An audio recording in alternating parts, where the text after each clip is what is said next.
뵙겠습니다.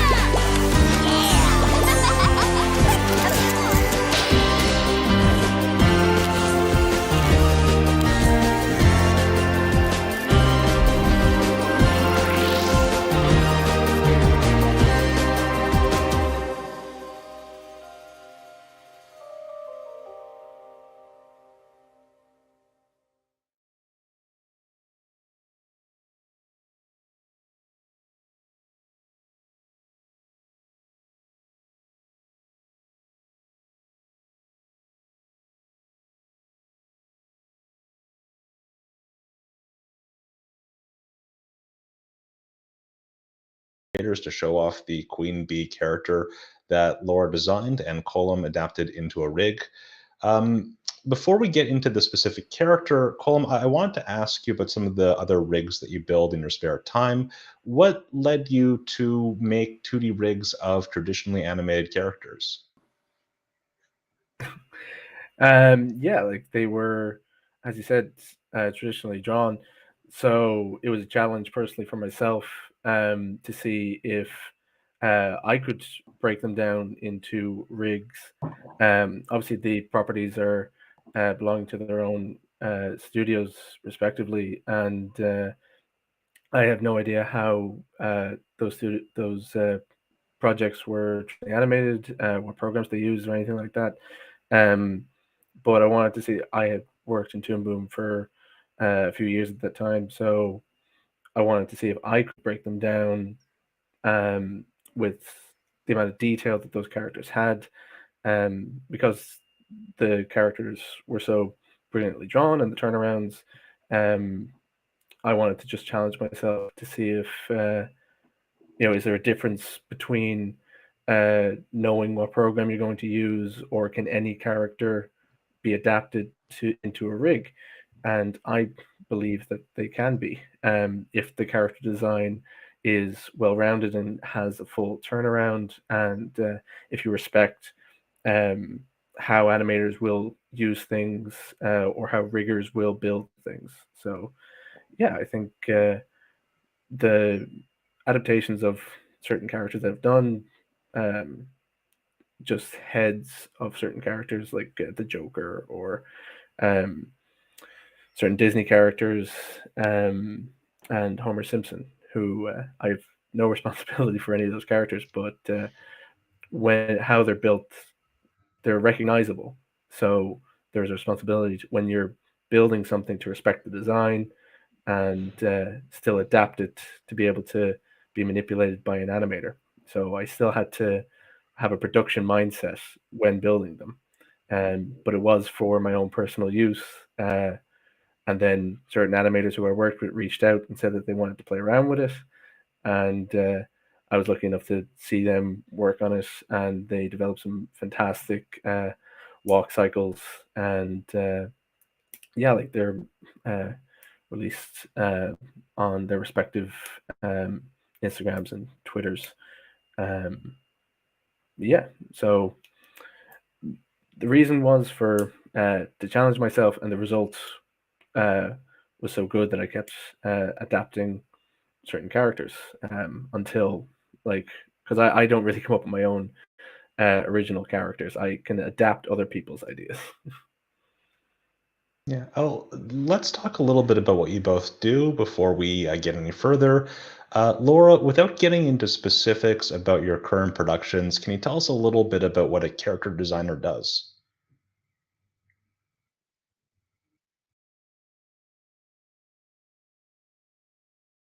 Of the project, but in this case, it's my idea. So I try to doodle some personality of the characters and see what the shapes looks like, and at the end I start simplifying the character, because at a certain point we need to animate it. So I start draw a turnaround to see if I can respect the volume And then I start with some expression sheets and posing, because this is another part of the design that will show you if the character is ready for the animation.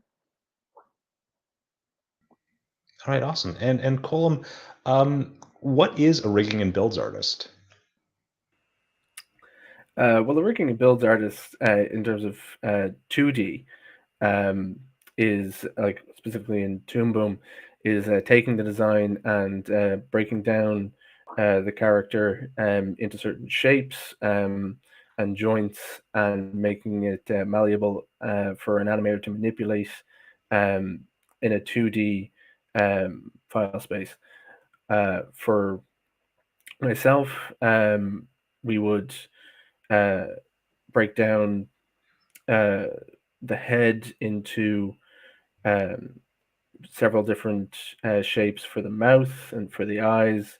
Anything that will move, or if there's hidden layers, for example, the eyelids, these are all just features that an animator would require. So we essentially build a drawing into a puppet for the character to be played around with by an animator to move around on pivots and joints, or depending on certain features that Toon Boom has, you can use bone tools, deformers, constraints, all for the same kind of result that you would see on screen. Of I always find that our best we do our job well when no one can tell the difference.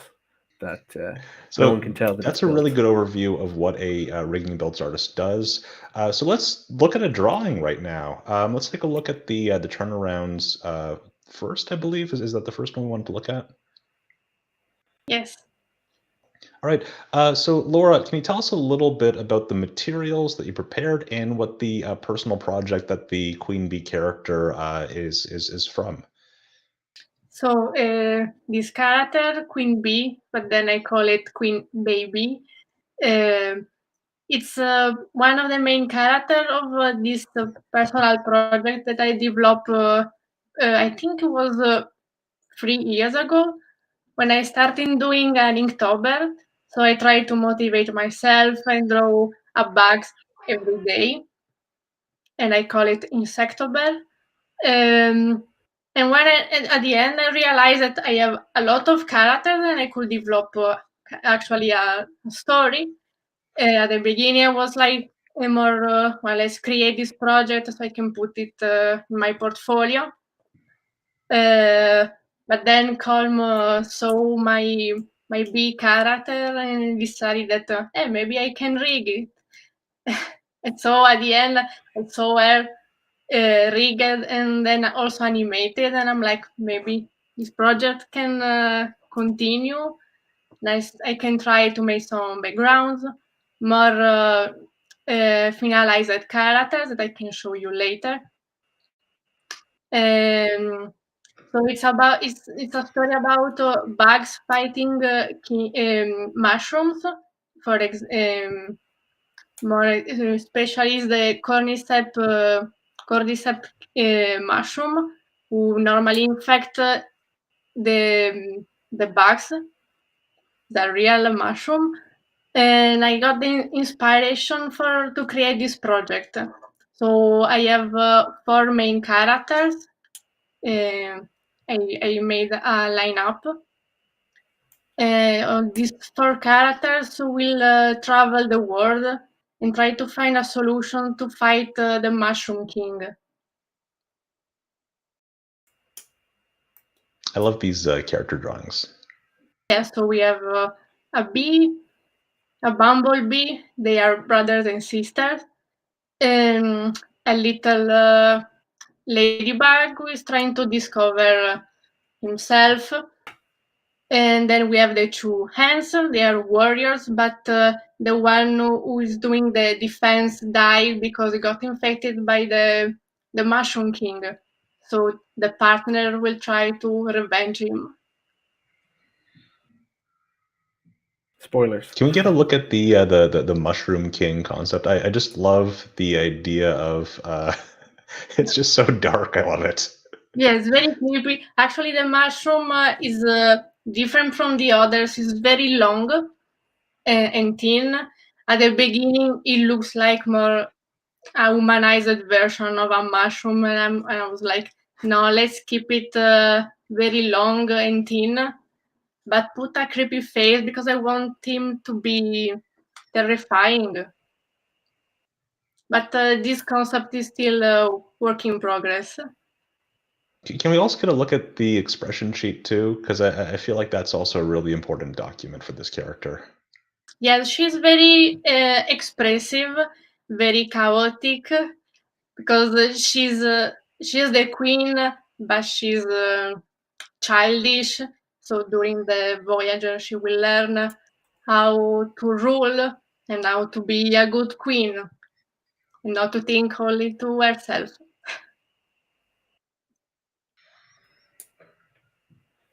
Yeah, I also And were there any other materials they wanted to talk about before we get into the rig? sorry, what? So were there any other materials that we wanted to show before we get into the rig?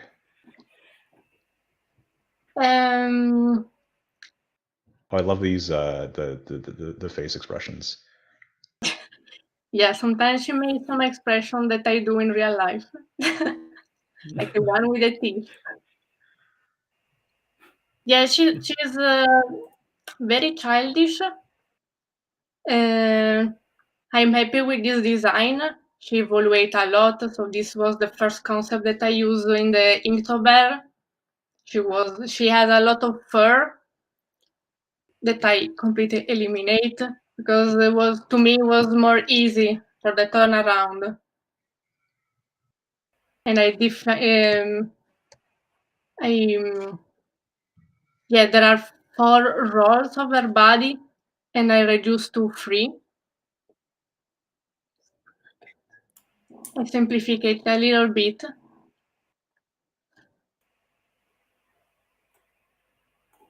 Yeah, one thing I really like about like insect character designs is that the bodies are already sort of segmented, and you can really play with that. And I see that you've done that a lot with the different designs. Yes, and I also try with the posing to see how she can move with this body. I think it's gonna work. And the rig that Colm made, it's amazing. Yeah, sometimes I think I will need to create some special poses to deform a little bit the body just in case.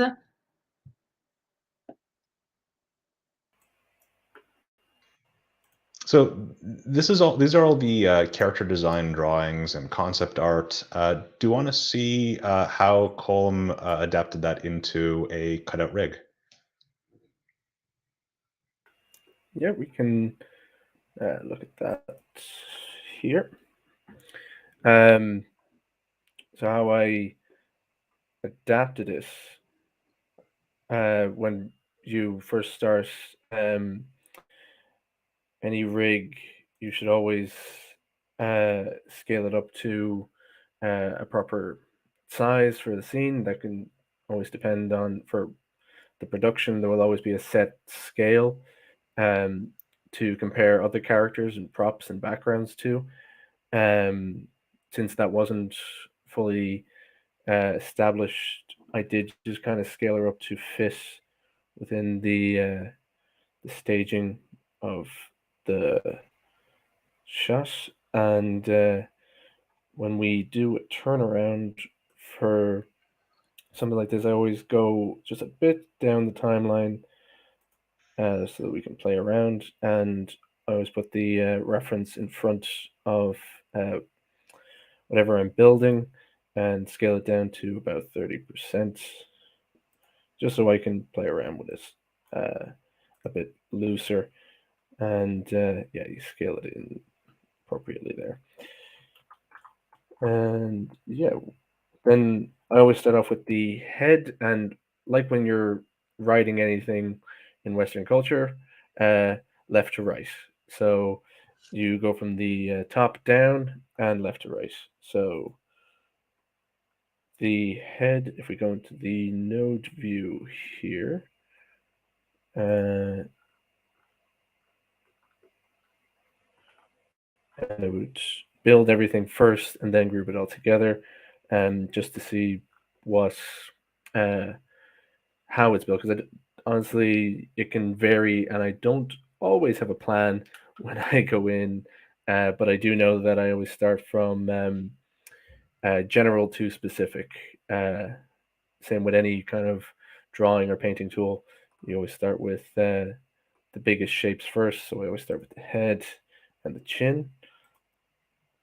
So the biggest shapes first, and then I move down into more complex features like the mouth. And the mouth is probably the most complicated part of the rig, usually, because depending on how much information you have, but for most of the main characters of any show or production, you will have to adapt it for a full turnaround and head tilts.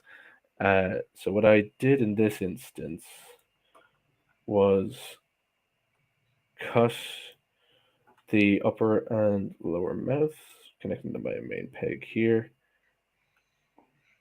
And there is the interior of her mouth sitting behind here, and that just, the lower part of her mouth just cuts directly through her head, so that when I want to bring it to the profile view, it cuts into the side of the head naturally, as you would.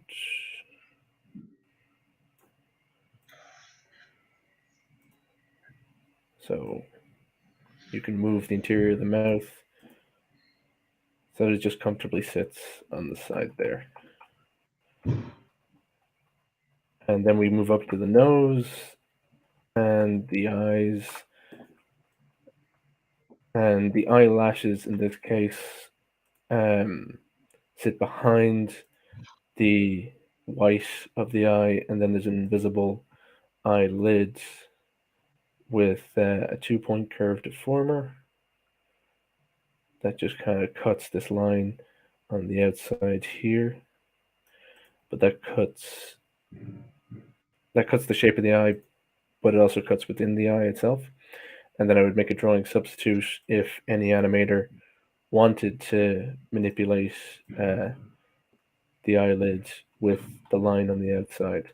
So I would use a lot more drawing substitutes if we need to play around with it,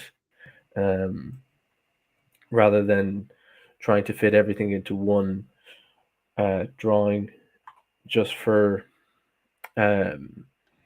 filing, I suppose. And then there would be one large cutter that eliminates the eye completely, so that they can play around with the eye when it's closed. But then obviously the eyelashes fall on the outside as well, so they would have to be pushed up or down depending on which way the animator wanted to play around with it. And yeah, then we also have the hair, which is broken up completely. Every shape is, or every curl is manipulated as well. This is something that you would largely discuss with the animation supervisors or directors, of which is more convenient, because it can depend from an animator's point of view. I am not an animator, but I would think in terms of like a turnaround, and when I think in terms of a turnaround, I'm also thinking in terms of like special poses, of which is easier to manipulate. If I were to draw this as a full solid image, then I would have to make a drawing substitute for every possible turnaround and angle, which is not impossible. You would just create a library, but you would have to sit down and make sure that you have that in there, and you would have to make sure that the animators know that that is what is happening with this view. Whereas with this, if you needed to create a small version of the hair for perspective, or push the angles with deformers, if she was scared and you would jerk out the hair for some reason, it is all malleable. So I prefer to go in hyper detailed, but I know that that isn't to every animator's tastes or what they're normally used to. So again, it is a conversation that you would always have to have, depending on the rig. And luckily, with Lara, like I said, I loved the design and the shapes of all these, and it's something that, as Lara said, just the turnaround for your own sanity, simplifying all these things, will help every department, from design to rigging, and then rigging to animation, because all of these things, it just simplifies the tracking that would have to happen when you're animating in extreme circumstances. There's less detail to have to worry about if there's no texture on the hair, if you don't have to follow a lot of wrinkles or anything in the in the turnaround, if that makes sense. Yeah, then we also have the collar here, which has, because of the turnaround, there is this cut between the front and the back of the neck. So there was this invisible cutter that is switched off for most of the turnaround, and then for this specific one, it switches on so that the collar can sit both behind the head and in front. But in doing that, there is the danger that it could spill out just simply there. So we just kind of hide that in there. And yeah, like the arms, as you said, like the anatomy of like an ant, it lends itself to cutout animation, where characters are able to bend and flex in a way that looks natural to the character.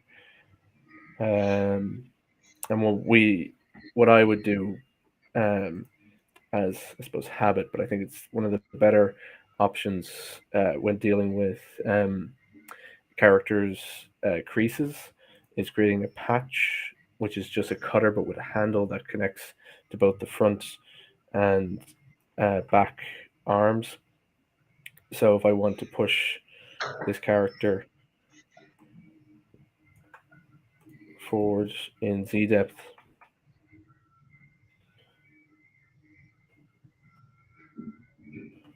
and then yeah, the crease falls there and behind. Yeah, and then the hands are just a simple library of different angles.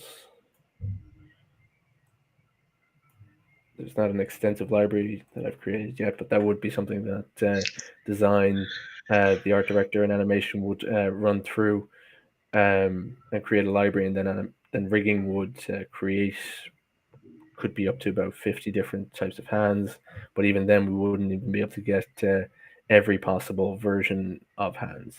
And as a rigging and builds artist, I'm guessing you have to draw a lot of hands. Yeah, it's even that, like I said, we don't even get all of them in the end. It's something that we would ask animators. Like we would leave the space and the tools for them to go in and create anything that they could possibly need. Which is one of the benefits of Toon Boom anyway, is the malleability that if you're missing a view, if you're missing an angle, um, all the drawings can be manipulated and redone to suit your needs. Um, if you know how the character is built and if you understand where um, the pivots and the pegs are, because it can, if you're not familiar with it, you can end up with something that has flown off screen.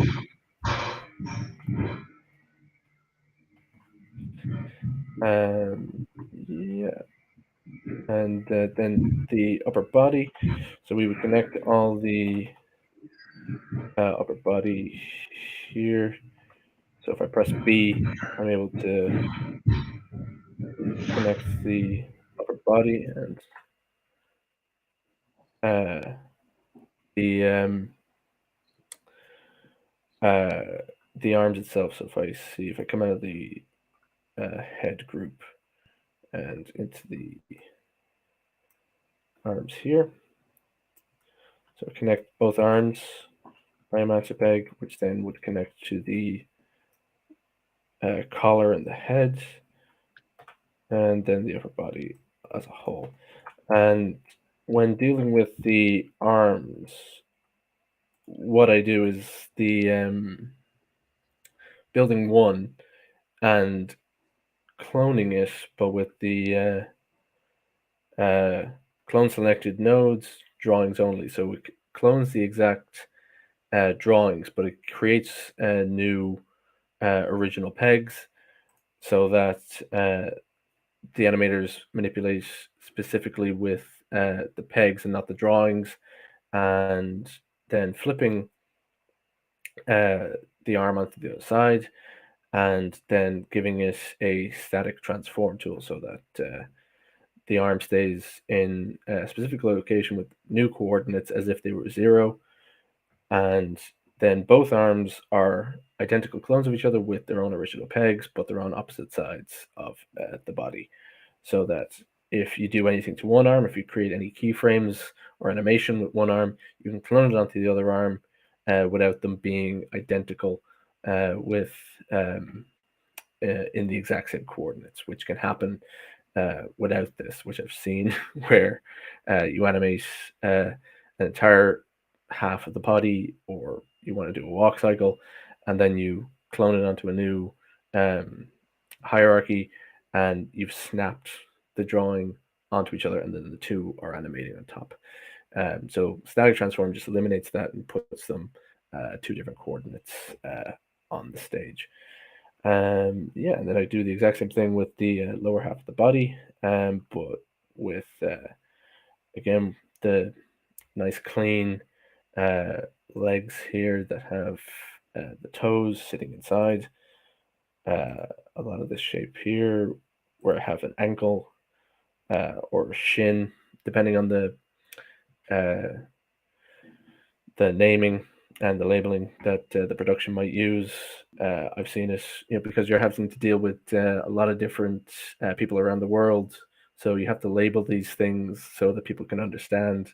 Um, Simply, you might be dealing with somebody who might not be uh, as fluent in English, or might not specifically remember a term. So you can call it either upper leg, lower leg, thigh, shin, ankle, master leg, as you prefer, but it has to be consistent across the entire production, um, so that when people search for, when they suddenly learn what things are called, and if it's not called that on the next rig, people are going to start getting confused. Um, but yeah, we have a hidden part of the underside of the foot just to reveal uh, all these things, which is again that you just have to plan if it's not part of the original design or at any angle that you've been delivered. Um, doesn't mean that it's not there, and doesn't mean that it's not going to be used. So you just kind of have to plan around things like this. Sorry, it's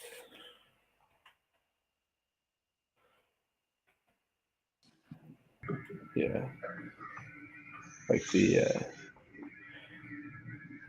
head or the back itself. If there's something revealed, like the wings here, I'm not a designer, so if I don't know what something looks like, I may have to send it back to the design department or message them on the side about color schemes, about details. That if I reveal these wings, there is an extra detail that is hidden behind there, is in the rest of the turnaround.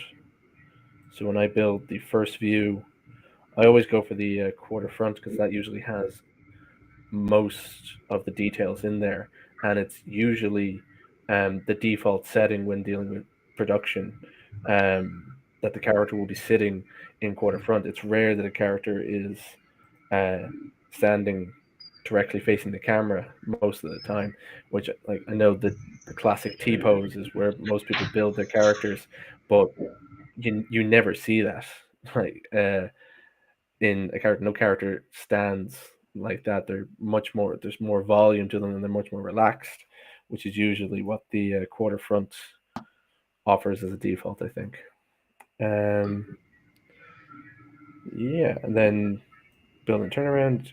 I let the keyframes do a lot of the interpolation at first, and then I just kind of fill in the blanks and adjust it to fit more on model to the character. And then with the mouth shapes, I try to go into the references, filling in the color details.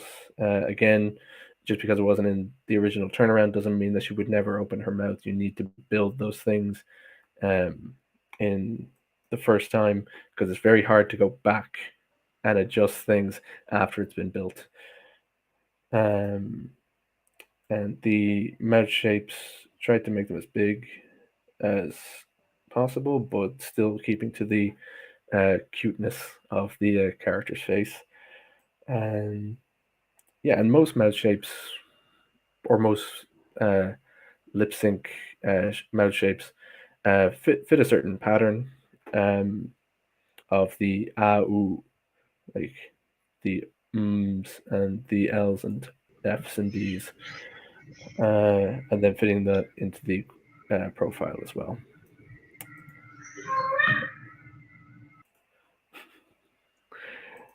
Yeah, and then the blink, as I said before, just making sure that that's sitting in there. And yeah, then I do the head tilt poses, creating a nice smooth one for the profile, quarter front, and then the mirrored side as well. And then I use these keyframes to make the master grid. And then I also do the same thing for the facial expressions, just exaggerating them as big as possible so that the in-betweens have something to play around with, some overlap and some overshoot for animators to play with. Yeah.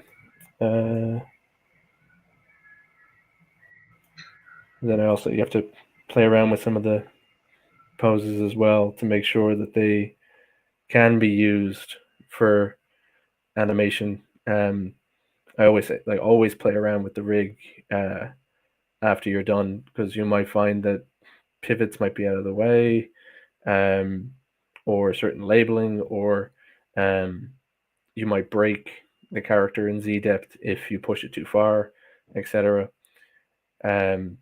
So you don't have to keep the pose you play with, but just playing with it can be the difference for an animator's sanity when they start playing with, when they start pushing the poses, which is why the expression sheets on in design are so important as well. That if those expression sheets get approved, then rigging know what else they need to include. If they need to include extra detail, hidden details in the face or on the arms or the hands or the torsos, um, or how things might be revealed. For instance, like I haven't created a full set of wings on this character, um, but knowing that if this was to be handed off to a production for an episode or something, I would definitely need to include that somehow, um, even if for a majority of this character's acting, she would have closed wings, which for an animator's sanity again would just be a single drawing. But when it's open, depending on the design, it could be up to about like 6 to 8 different drawings, which would make it much more heavier, which would make it much more harder to control and animate.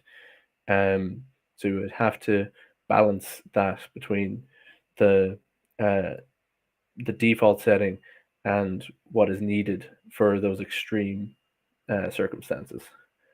Um, yeah, not sure if there's anything else revealed in this. No, that was an amazing overview of this rig. Laura, I wanted to ask, was there anything about the process of seeing this rig put together that surprised you in terms of how the character was interpreted?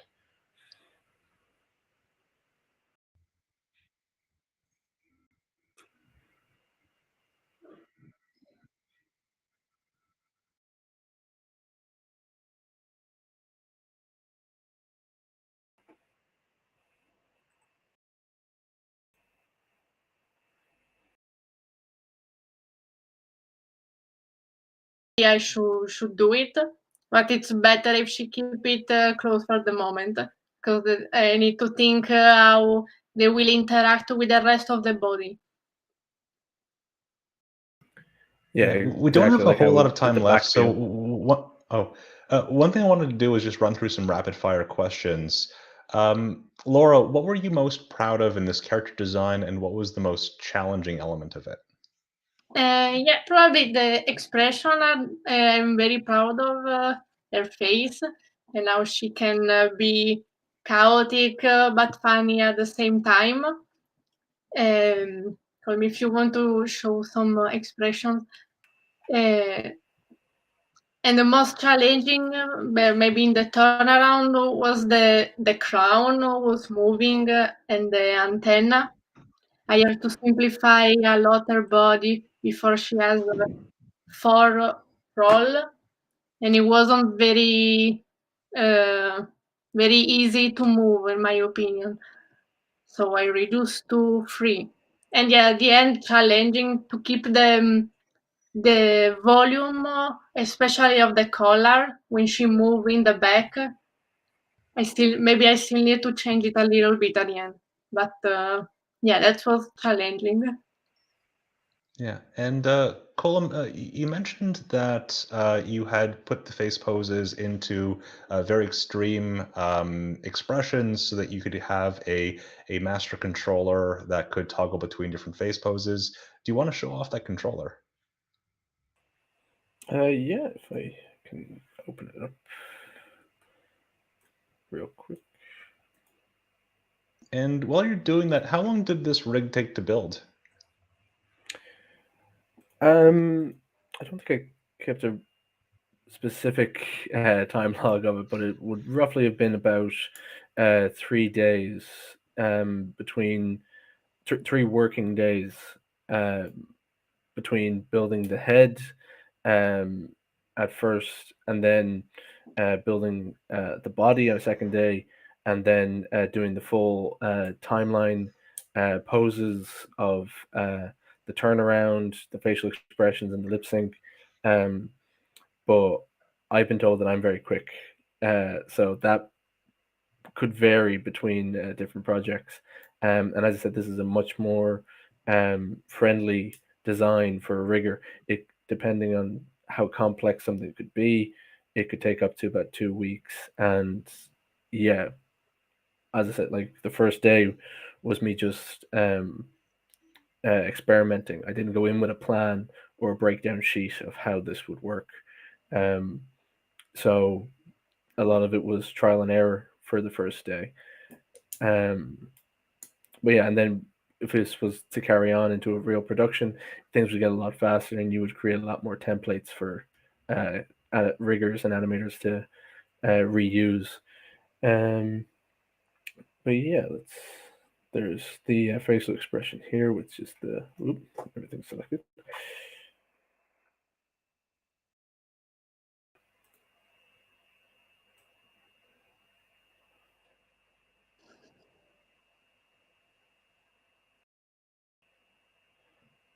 So yeah, there's only the 9 extreme poses, which is in the center and the edges. So in this, what I call the nomad land area, these aren't approved poses, um, but they do fit with on model. So they're just there for aiding animators, because you can see when you stand between these two poses, there's like floating bits that are not approved in final designs. Uh, and yeah, there's also head tilts that break very quickly. um, Snap back to yeah.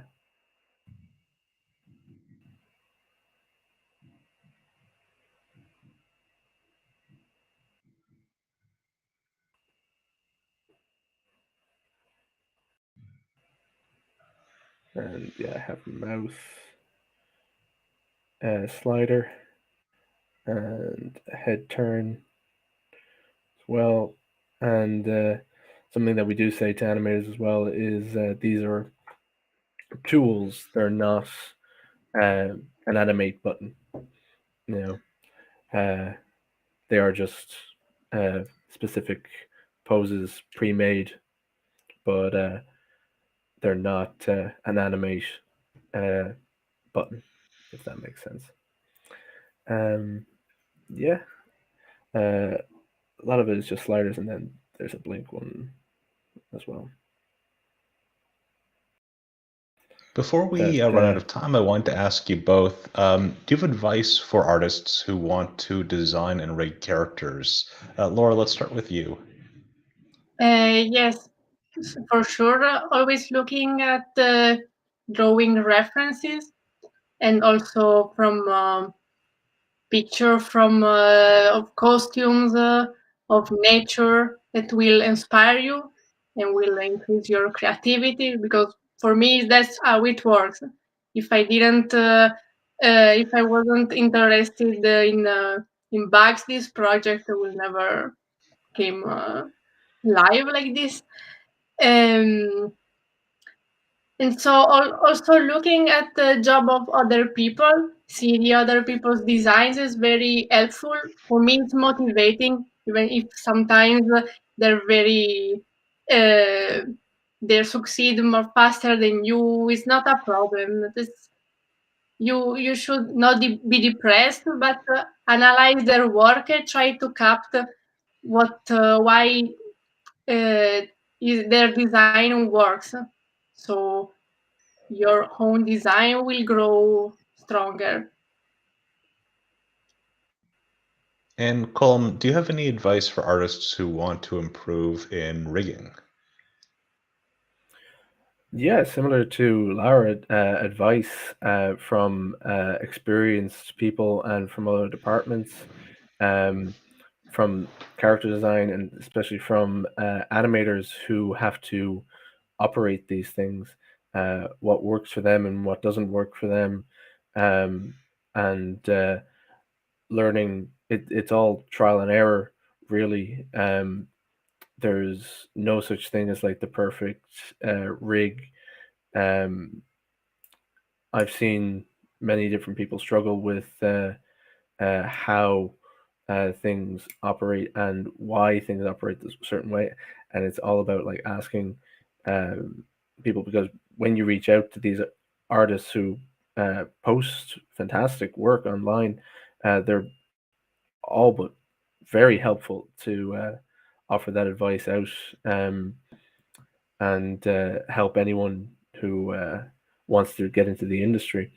Um, and I've myself posted a few free rigs online, um, not for my own benefit, but just for to put out there, because I know when I first started, it was extremely hard to find up to date rigs that were industry standard.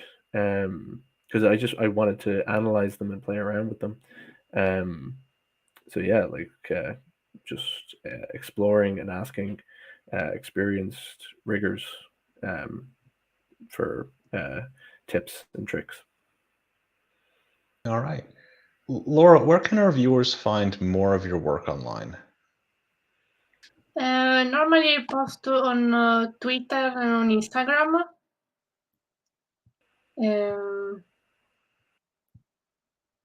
On Twitter is Laura Garau 94,